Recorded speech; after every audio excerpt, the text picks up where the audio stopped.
Sweet. Sweet, sweet. Love it. Good morning. We're live now. Good morning, everybody. 6 a.m. on the 3rd of February. 12 Woo! more days for an important day, by the way.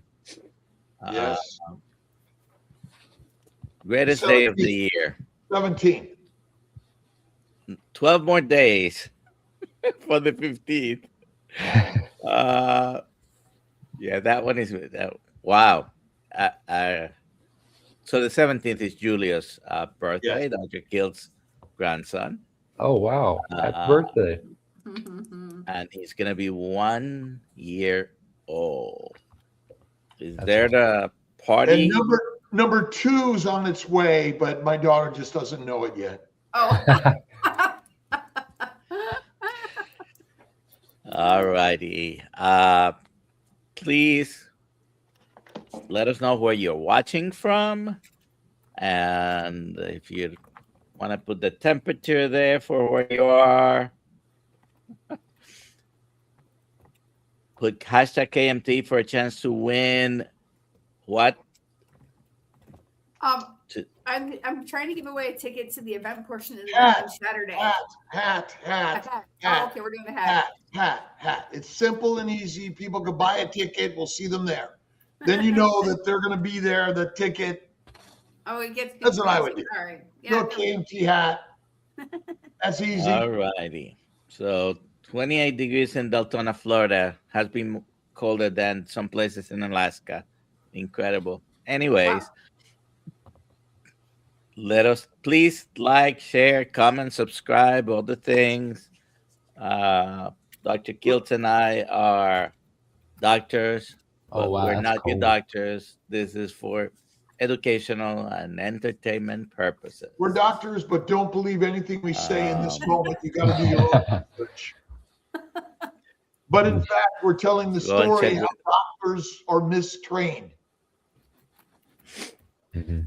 If you have any questions, put them in the chat, and we'll be talking to Nicholas Bremer this morning. How are you doing today? I'm doing great. I'm very grateful for this opportunity. Thank you all for inviting me. Who are you coming from? Right now, I'm in Stillwater, Oklahoma, studying at Oklahoma State University. What do you study? Right now, I am in vet school, so I'm studying veterinary medicine. I'm in my second semester of my first year. And what is your take on the science of veterinary medicine? Well, it's very, very interesting. I'm enjoying it a whole lot, but as I've heard some other doctors say on YouTube, there's a lot of kind of, just old, I'd say, ideas. For example, antioxidants.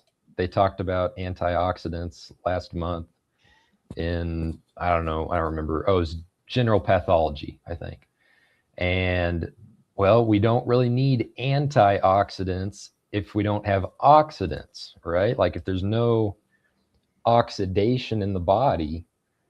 And so, the need for fruit is probably maybe not as needed if you're eating a carnivore diet. Last semester, sorry. Yeah, I'm sorry to interrupt it. If I let my dog out, do you think he'll go looking for whatever fruit he can find? Doubt it in the winter here. He's going to find very much, but do you think he's going to look for plants and fruit, or is he going to try to grab that squirrel running around?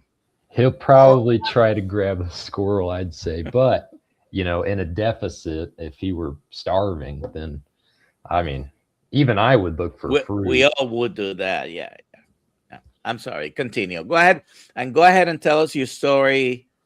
I'll start with that. So when I was, it was about when I first got into undergrad. So that was around 2022. So I was like 18 at the time.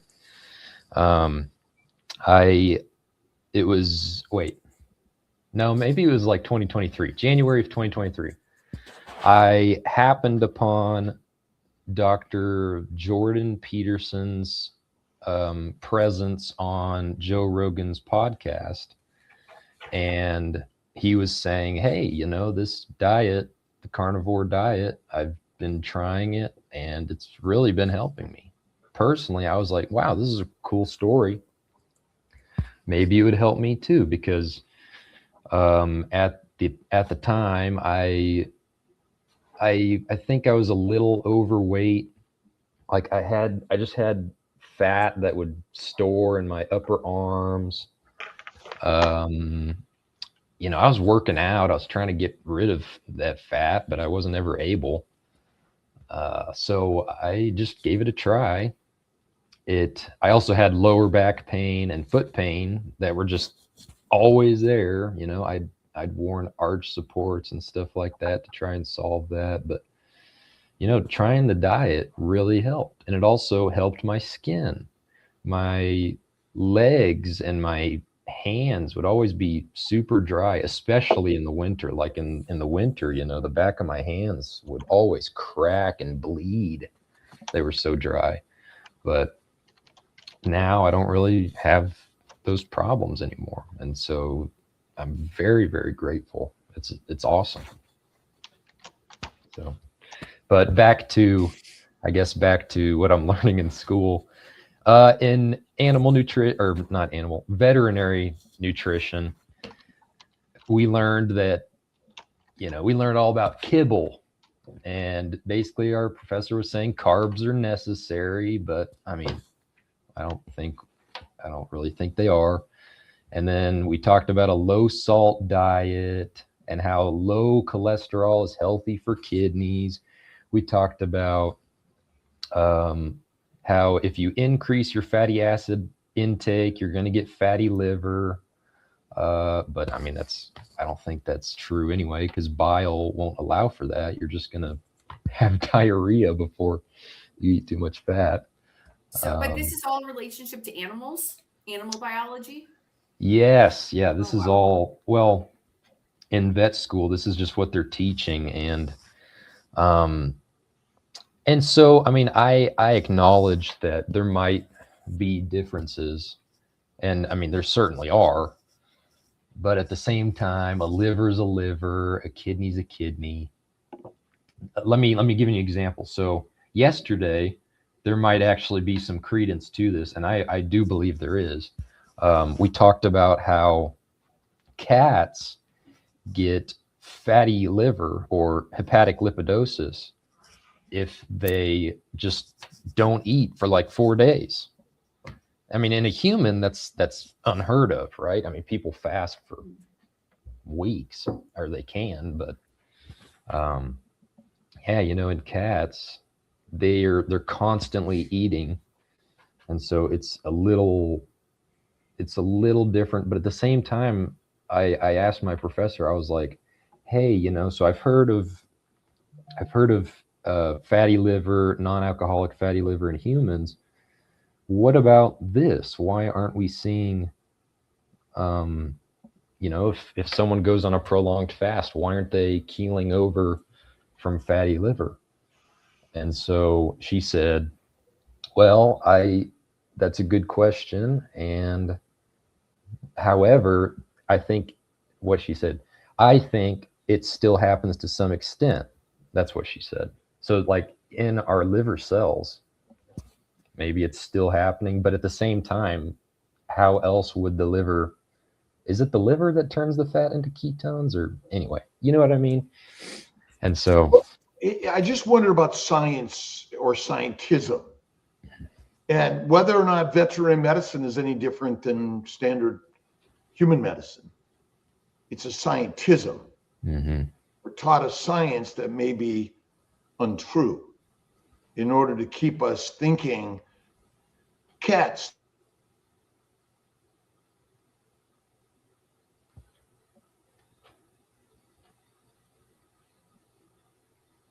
The food that is fed. Okay. I don't know. Ooh, You were cats frozen. and dogs. And Are cats, am I still frozen? No, you're not.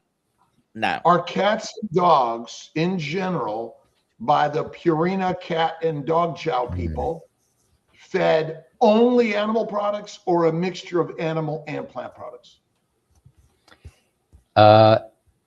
Yeah, that's a great question. I mean, in all their tests, I'm pretty sure.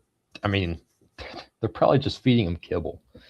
And when you're Well, feeding, So a Purina cat and dog chow is a plant and animal based diet, right, correct? yes, In the wild, do lions or wolves eat plants? no, And isn't a cat and dog simply a domesticated lion or wolf, which was fed plants, became domesticated, and would do anything for more kibble? yeah, I would say so. Isn't that what humans are? Pretty Domesticated much. wolves. I would say so. I mean, I mean, just personally, I just feel better. I mean, going to eating just animal products instead of the rainbow, right? I just feel better. Alia, do you have a particular book you want to show Nicholas? I should send him this book. You should just show it to him. Have you read this book, Just Cats? I haven't. That's a cool looking book. Yeah, basically they fed the cats pasteurized milk products and cooked meat, and the animals were sick. But when they fed them raw milk and meat, they were healthy. Oh wow. What other animal cooks their food? I couldn't say that any other animal does. But you're in the veterinary world because people love their animals. Do you want to be in large animal farm stuff, or do you want to be in domesticated home pet stuff? Great question. So my dad owns a small animal clinic. So again, I'm very grateful for that. I'm already kind of starting off with an advantage, I guess. But I'd like to at least maybe consult for large animals, maybe do a little bit more than just small animals. But right now it's probably going to be mostly small animal focused. But that's a good question. And so you're already in veterinary school. You've already graduated undergrad, and you're in veterinary school. How many years is veterinary school? So vet school is 4 years, 4 long, arduous years. The 4th year is I believe it's called a clinical year, where you're basically just working pretty much as a doctor, but it's under supervision of real doctors. What are the most common diseases of cats and dogs? Well, that's a good question. I'm not sure I know the answer yet. Okay. Just this semester, I'm taking clinical pathology and general pathology. There's all sorts. There's parasites. Oh, well, so working at my dad's clinic, what I've seen, I mean, you can see oral hematomas on dogs, which is cauliflower ear in humans. You can see hookworms hookworm eggs in the feces, roundworms, whipworms. You can see all sorts of bacteria. Yeah. Oh, yeah. Diabetes for sure. In dogs and cats? Yes. Oh, Really? yes. Yeah. Cats especially, they get Wow. type 2 diabetes. And yeah, that's another thing. I'm pretty sure what else would it be caused by but their carb-laden diets? It just makes sense. But yeah, type 2 diabetes. They also get something called diabetes insipidus. It's more rare. That is basically, if I recall correctly, it is an absence or a application of ADH, which is antidiuretic hormone, which causes similar symptoms to diabetes mellitus or type 2 diabetes, which is why they call it diabetes insipidus. But there's all these, you know, mainly I'd say the ones that are probably not, you know, they're not going to be cured by a proper diet are the ones like parasites, right? Like if they're drinking water and they get, there's one. Giardia? Yeah, Giardia. That's exactly the one. That's exactly what I was thinking of. You know, I mean, yeah, obviously, I mean, who knows? Maybe a proper diet could change their immune system to help that. Is there a movement out there, do you think, to bring our dogs and cats back to the carnivore world like humans? I hope so. I really do. If not, then that's one of my goals. You know, I'm trying to, whenever I become a veterinarian, I'm going to definitely be recommending that they just, I mean, I've got to look into it some more because animals' requirements are a lot different than ours. For example, I think dogs don't need as much fat, and it might be that cats also may be in the same boat. Not as much fat as we do because our brains are much larger. When we say fat, so is the food a dog or cat eats raw animals? Not, well, I mean, I think it should be probably. But it's not. So Right. really, we're feeding them cooked food, whether Right. it's animals or plants. Right. And so ultimately, that's not natural or normal either. That's a good point. That's a great point. For example, like if I were to cook a steak versus if I were to just eat it raw, a lot of that fat renders, right? And it changes into the liquid form. So, you know, I mean, that could cause, that maybe that's the cause of diarrhea or whatever that these animals might get if you feed them too much fat, right? Air quotes there. So what inspires you every day to stay in the carnivore journey? And are you sharing with any of your classmates, and what do they think of you?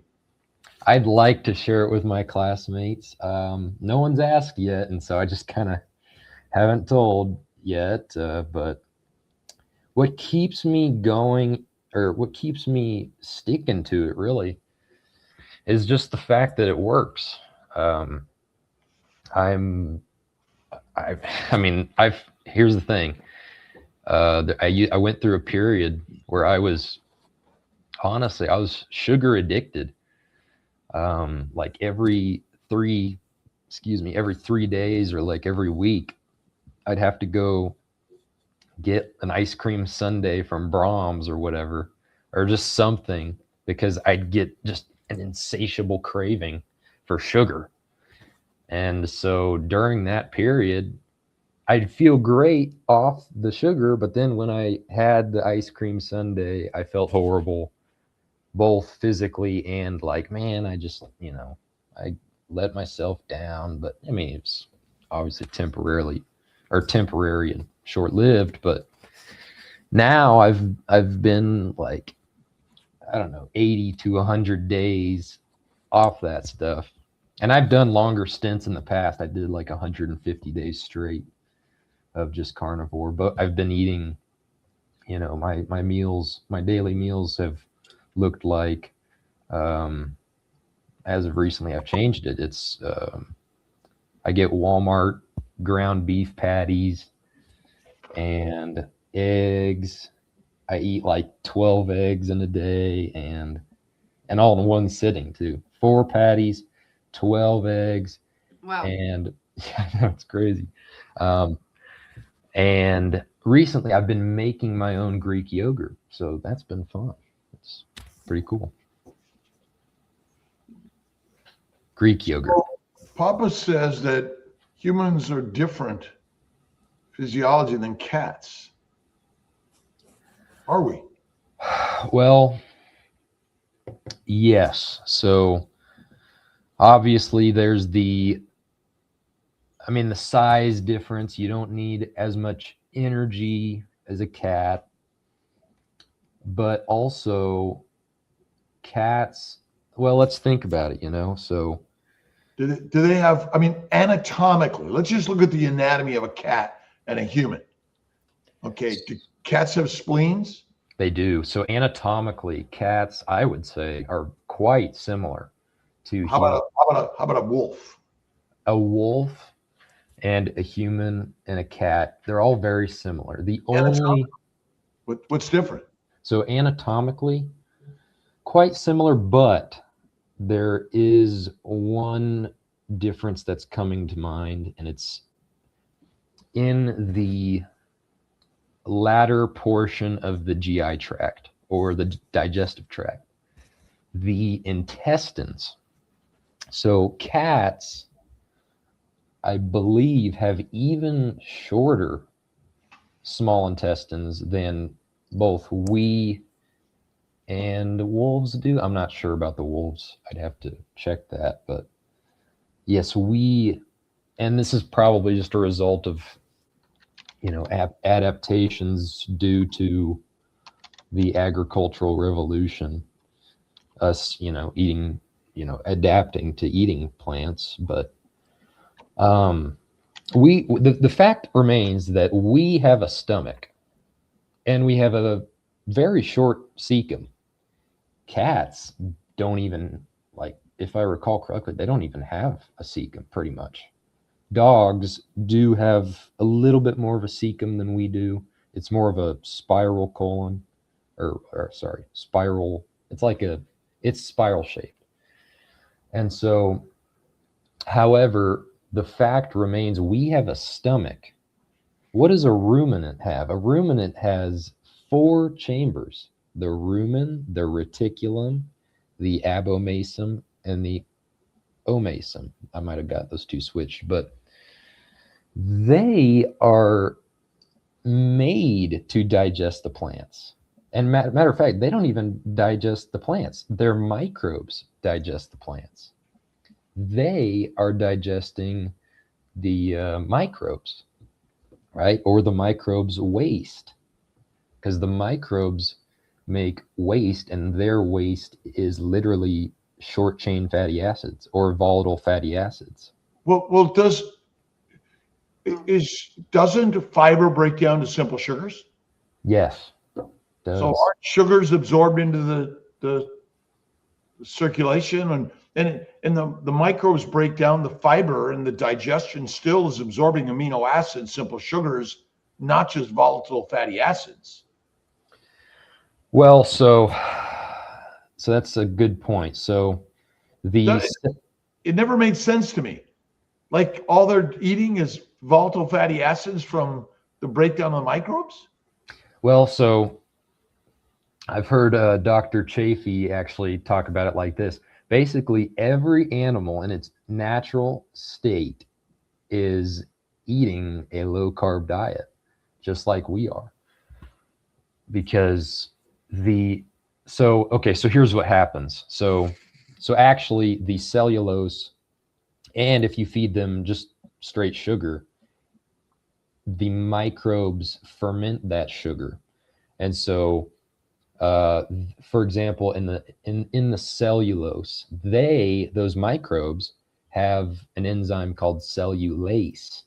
We do not really have cellulase to any significant amount, and but our microbes do. Our microbes, yes, they do. Now, that's the thing, like, whether we have enough microbes to take advantage of that, it's, probably, I don't know. We don't have enough, because otherwise we will be digesting completely the cellulose, which we don't. Right. And but cows don't either, because their poop contains a lot of undigested plants, doesn't it? That's true. Like, they're, to make it blunt and kind of gross, they're taking big dumps out in fields, making all these cow patties everywhere. And humans do the same thing in a high plant-based diet, don't they? That's true. And that's one thing as well that I've noticed going on carnivore. I, I poop a whole lot less, and I'm honestly grateful for that, because this is another maybe TMI, but I've got something called hemorrhoids, and the fiber really messes with that. There's been times where I look after I've done my business and the toilet's Full of blood. full of blood. Yep. And it's uncomfortable, and like I'm kind of scared. I'm like, oh my goodness, how much blood did I lose? But yeah, you're right about that. I've never really thought about that. Cows still do have a lot of poop. It's very true. Wait a minute, Rick. Rick, iguanas don't cause hemorrhoids. Iguanas. He catches and eats them. Cow poop is still fermentable into cooking gas. I mean, the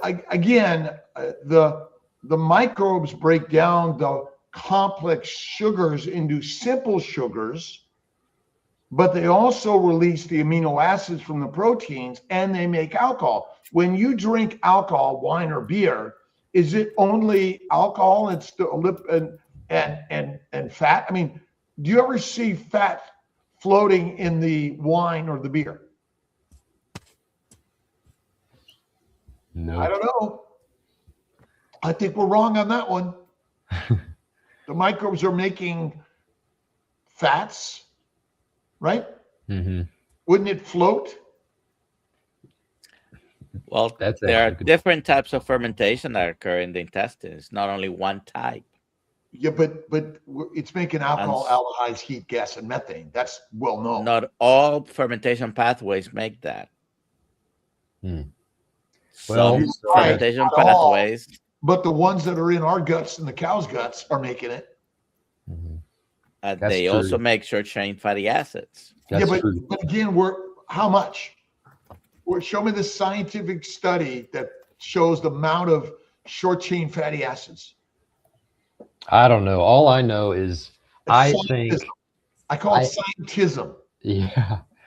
I think honestly it's almost inhumane how these feedlots, they just pile the feed. These cows are always eating these grains, and they're literally getting morbidly obese. Like if you were to look at a cow, give it a BMI, right, or whatever, they would be our equivalent of morbidly obese. I mean, that intramuscular fat, the marbling that everyone's like, oh man, tastes really good. That's what I eat. I mean, it tastes good, tastes great. Because ultimately the inhumaneness is actually feeding humans a plant-based diet. I'm sorry, I want a fatty cow. I want fatty meat. I want marbling. Mm-hmm. I mean, it tastes good too. It really that's the healthiest for us. Skinny meat is deadly. That's called protein poisoning. Well, that's true. And so, again, I don't want a fatty cow. What do you want, a skinny cow? No, I don't want a skinny cow, but I feel like personally, you're going to kill the cow and eat it, aren't you? Well, I mean, so here, let's think about this. Humane. Right? You should eat plants. Well, right. I mean, let's change our message, right, Dr. Nelson? So I would say I'd rather a cow get fattened up on grass. I believe that, I don't think, well, I mean, what they do is they isolate these grains. In the wild, these cows are eating the whole stalk of grass. They're just munching on the grass, and the grain is just up here, like this little part. So sure, they get a little bit of grain. What's the cost of grass fed and finished versus grain finished meat? Much higher. And so that's the detriment. I say we should somehow find a way to lower the cost of grass fed. Is it better? Have we proven it's better? To a very minuscule amount. I mean, still grain fed's 10,000 times better than eating a vegan diet, or, well, I mean, you could argue about the Randall cycle and all that, but a standard American diet, right? But I mean, I don't know. The fat is like a little bit more yellow, so I mean, I don't know. I don't really know all that much about it. But back to, this is something I just thought of.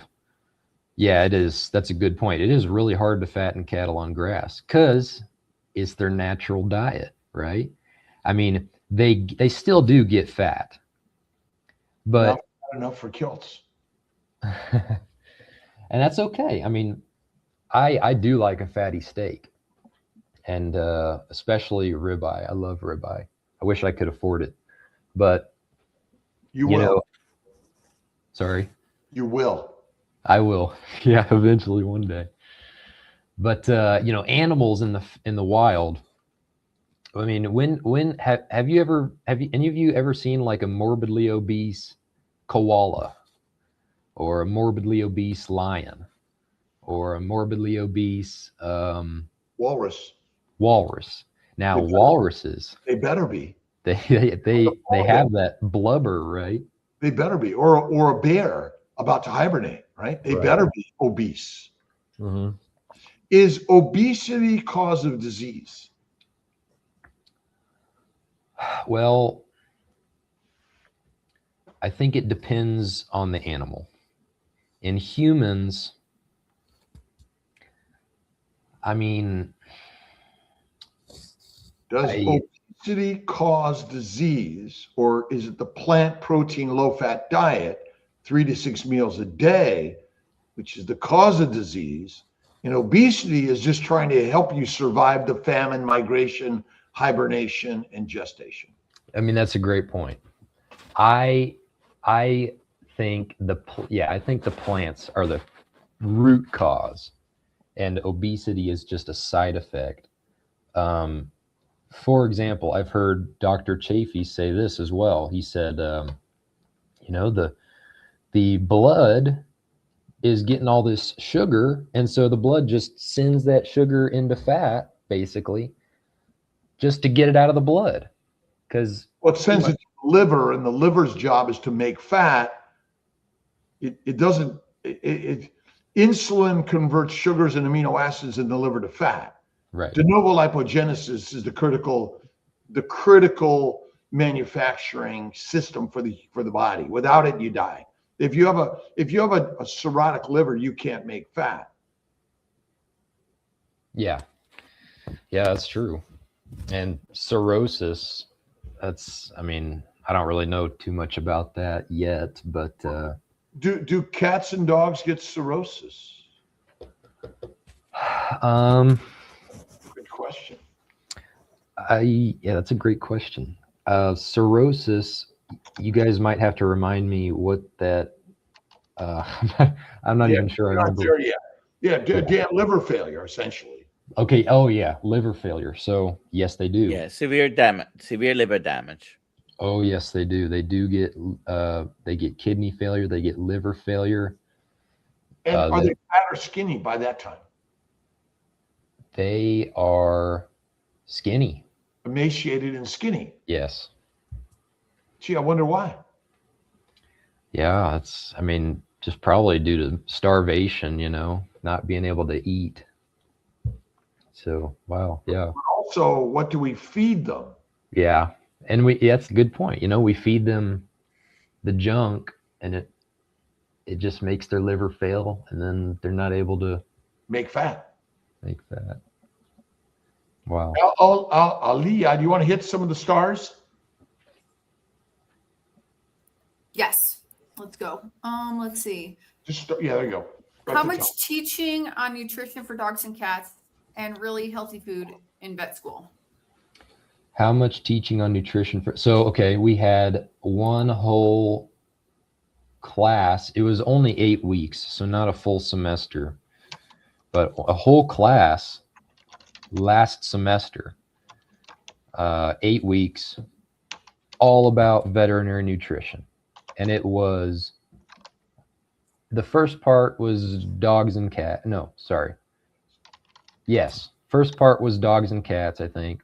Second part was, I think, ruminant animals. But before that, I had an undergraduate. I had 2 or 3 nutrition classes: principles of animal nutrition, applied animal nutrition, and then I had applied animal nutrition lab. And that third one was just 1 credit hour, but it taught me a lot about, well, something I'm never going to use, feedlot diets, I guess. But there was some teaching. Just, again, you know, I feel like a lot of it was not true. So, who's the largest supporter of veterinary teaching of nutrition? Those big brands, Purina. Right. What are the other ones? Purina. We got, Hill's Science Diet. I don't know. Those are the only 2 I can think of right now. But yep.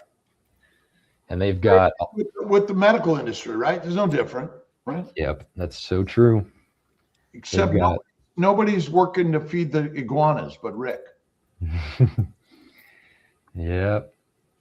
And somehow it seems those animals that aren't, you know, being fed these industrial diets, somehow they're healthier, you know, somehow.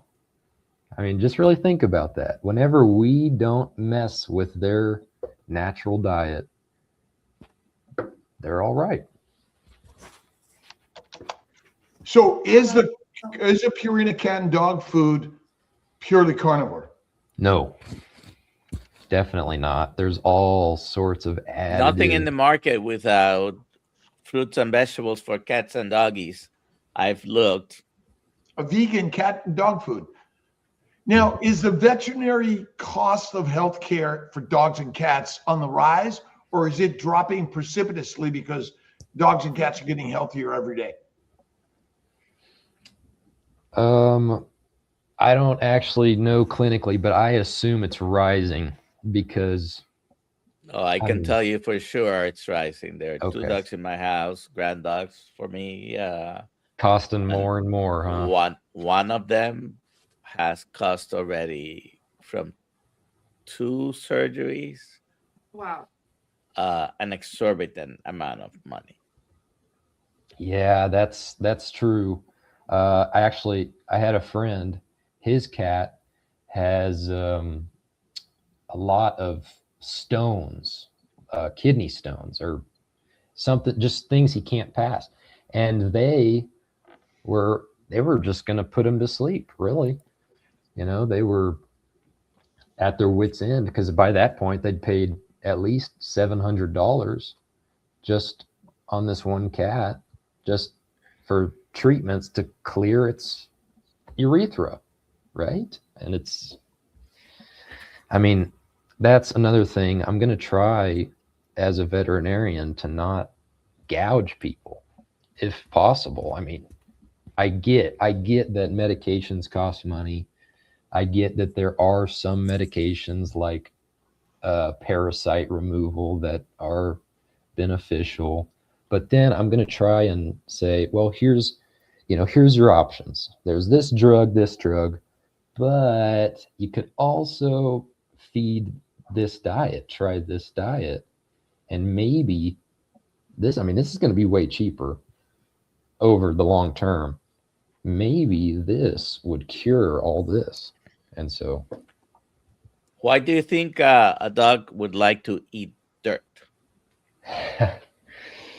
so are you talking about like how dogs eat grass and stuff like that? Well, the 2 surgeries this dog in my house has had is because he eats dirt and he's gotten impacted with dirt in his intestines. So he's had to have 2 surgeries, probably $15,000 between the 2 times.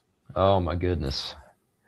So, I mean, the only thing that I can think of, the only reason why, at least why I've heard like dogs will eat grass and stuff like that is they do it to throw up. Excuse me. They do it to literally make themselves, I don't know what happens if they're like making their stomach uncomfortable or whatever, but yeah, they do it to throw up, and that's probably due to whatever else they're being fed not agreeing with them or something like that.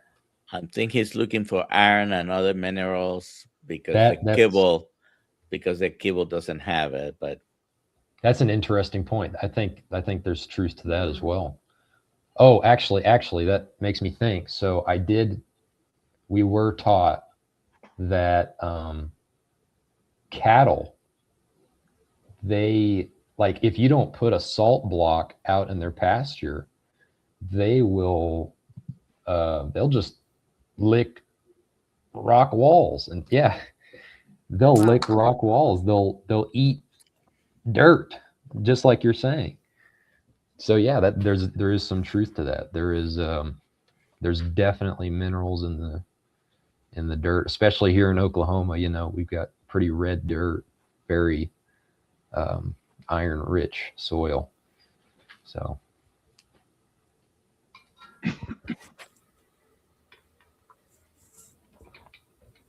but let me see here. So yeah, my family, they have, at first they thought I was crazy. My dad said, okay, well, now that you're immortal, you know, living or eating carnivore diet, you must be immortal, huh? And I'm just like, well, no, Dad, my diet doesn't make me immortal. But I do feel a lot better. But I mean, I don't want to live forever anyway, because Jesus. So I've got something I'm looking forward to, but not on this earth. There's a lot of crazy stuff going on in the world. This is a good question, and I don't know if you know the answer yet, but do dogs and cats get diabetes in the wild? You know, do lions and wolves get diabetes? Great question. They do not that I've seen. And okay, so this is what the if I were to ask this to my professors, I'm 90% sure they'd answer me with this. I'm pretty sure they'd say, well, back then we didn't really test those animals, you know, to see if they even got diabetes, those wild animals. And that may be true. Wild animals today, maybe it's the same situation. There may be some truth to that. But at the same time, what about today? Like, let's look at it in the modern day. Can't you do that now? Can't you test these wild diets and see, like, is what they're eating naturally causing diabetes? I don't see any literature supporting that. I don't think their natural diets do. And it's possible. I guess it's possible to do a study, but which food company is going to pay for a study that potentially could prove that we don't need to feed them the kibble? Exactly right. No food company is going to do that. Nestle, Purina is not going to. Yeah, because that would undermine their whole business. They're making profit off of this, unfortunately. And so, Non-existent. hold on, Dr. Google here Dr. Google says, can you read that, Alia? in the wild, diabetes is effectively non-existent because the causes, high carbohydrates, processed ingredients, chronic eating frequency, and sedentary living, are non-existent. Let's see. Disease of civilization. Yeah. The disease of civilization. Yeah. There you go. Yeah. That's, I mean, it's very true. Go ahead. Dr. Kiltz, you were going to say something. Disease of domestication. Domestication. Yeah. You've been domesticated. Yeah, it's true. It's very, very true. I mean, it's if we had left dogs in the wild, I don't think there'd be dogs with diabetes nowadays. I mean, I don't ever see, the only things I ever hear of wolves struggling with are survival, I guess. I mean, fighting each other, maybe, stuff like that. I don't hear that they're getting cancer or these other things that we're seeing nowadays in humans mainly. But yeah, you see them in animals too. Diabetes, cancer, kidney failure, liver failure. Maybe it happens in the wild, those last two, due to toxins or whatever. But yeah, I just don't see it very often in what I'm reading and what I'm learning in school. Dr. Google says, nope. Yep. I mean, it's a hard world out there in the wild. I mean, we came into domestication because they fed us, they clothed us, they sheltered us, and then they imprisoned us, enslaved us, and then made us become the doctors to push their drugs. Also, the life expectancy of many animal breeds is getting shorter and shorter. Could that have to do with their nutrition? Domestication. I don't know. That's a great question. Breeds. You've raised an interesting point. Breeds, in general, that's another thing that I'm kind of personally like. I mean, sure, I love Great Danes. They're probably my favorite dog breed. My grandma used to have a border collie, right? But the thing about breeds is that they're inbred, every single one of them, inbreeding. And the problem with inbreeding, other than a moral thing, is they cause all these genetic abnormalities that aren't supposed to be there. For example, if I can even think of an example, boxers. Boxers are more predisposed to cancer. Like, they just get cancer all over their bodies. From what I've heard, and actually from what I've seen. We used to have a boxer, and one, it just for over a couple months, it had this really big lump that started to form on its lip. And the problem with cancer is, or one of the problems is, something called increased angiogenesis, which is increased blood vessel formation or creation, basically. So there was all this blood going to this spot, and I don't know if it was itchy or what, but our dog just kind of scrubbed it off eventually, and it was a very bloody mess. And unfortunately, we took the dog out to the backyard, and my dad's a veterinarian, so he humanely euthanized him with the drugs that are used. But yeah, it was man, there was like puddles of blood, and that's all because it was cancer. But yeah, boxers predisposed to cancer. Some other dogs, pugs, you guys know about pugs and brachycephalic dogs, right? They've got these scrunched up faces. They can hardly breathe. That's all a result of their breed. And so we breed mice, rats, and other animals because of their propensity to develop cancers. In order to study them, and studied the treatment of cancers, I mean, ultimately, dogs and cats are no different in our domesticated breeding, right? I think that's what you're saying. Yeah. Wow. I didn't even know that. I didn't know that mice had, I didn't know they were breeding for that. That's crazy. But yeah, I mean, that's what happens. They have these problems, and then when you inbreed, they just get magnified and magnified. So maybe that's, to answer your question, Dr. Nelson, maybe that's why the life expectancy has gone down over the years. That's what I would say. Next question, Alia. Sure. Discuss the domestic cat versus wild lions. Lions don't eat for many days if they can't make a kill.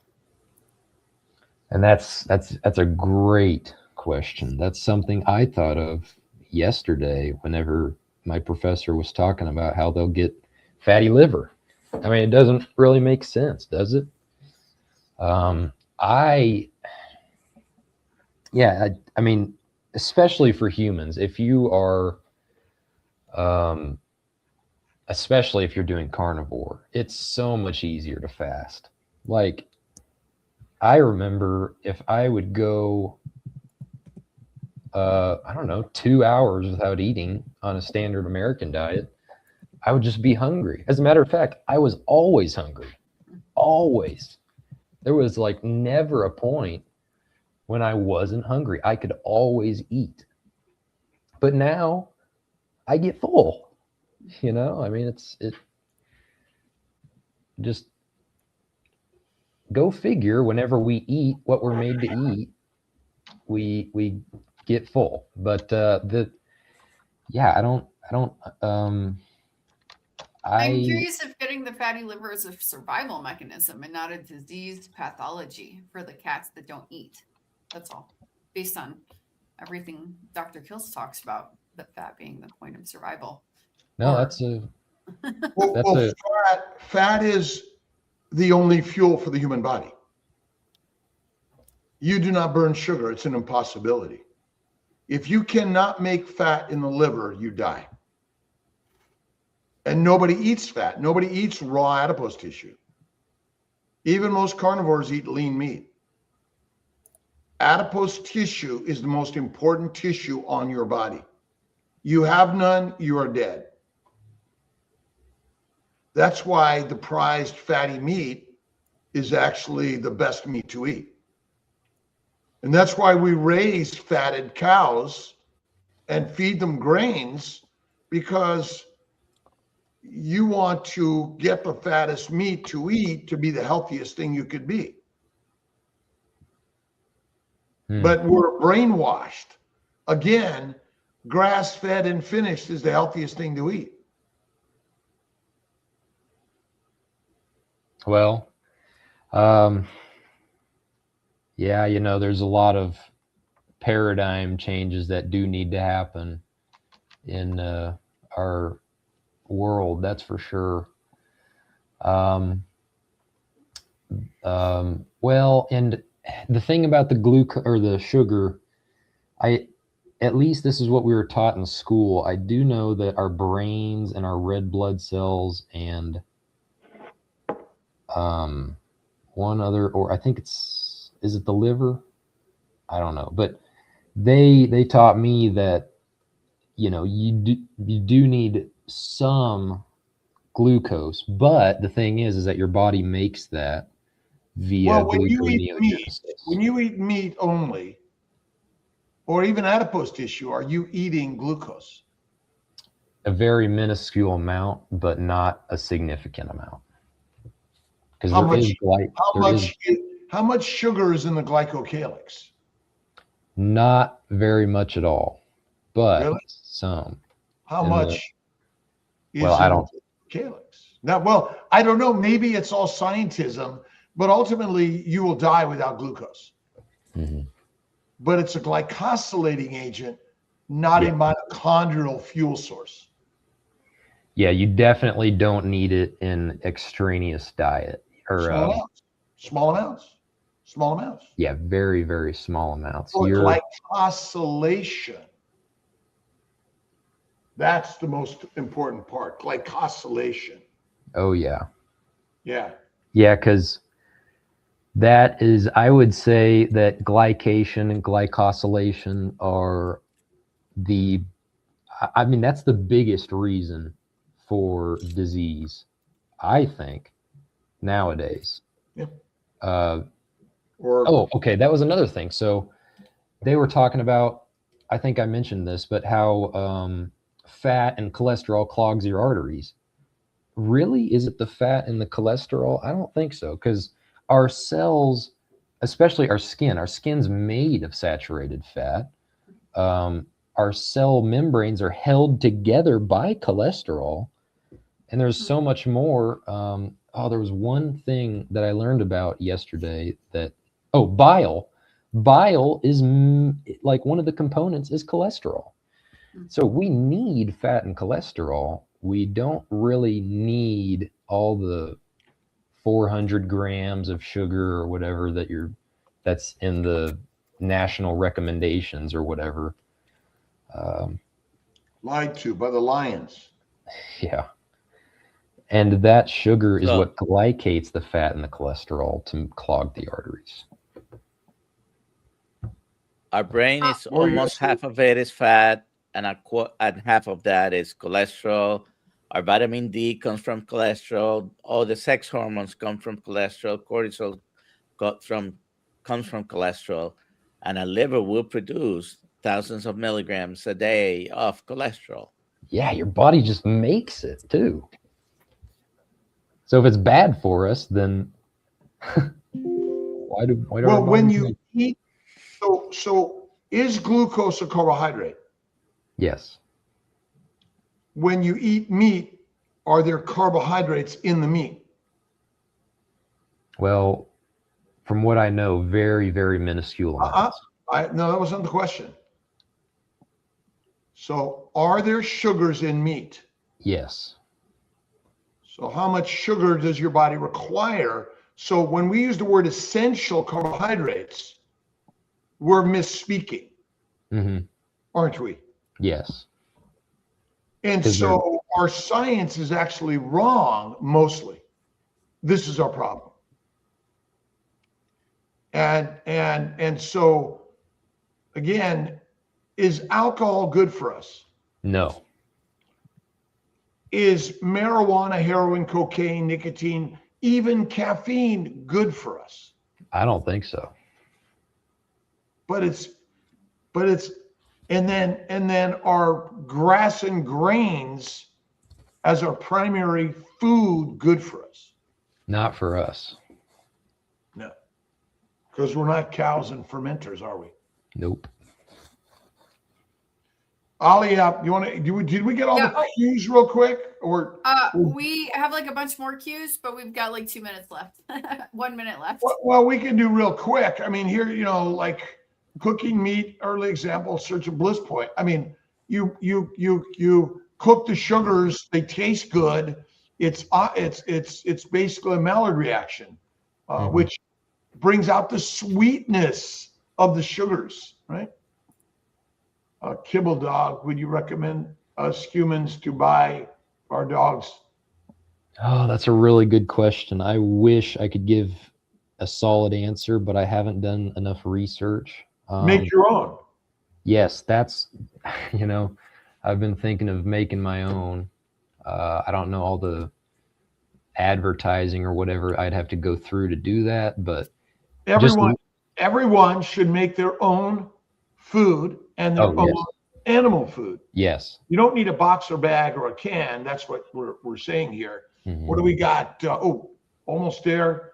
Little poodle raw ground beef. That's it. And have a great day, everybody. Thank you for this opportunity. You're right welcome. on. Who won? Okay. Who won, Alia? Bros 7594. Congrats. Email me. I put it in the chat.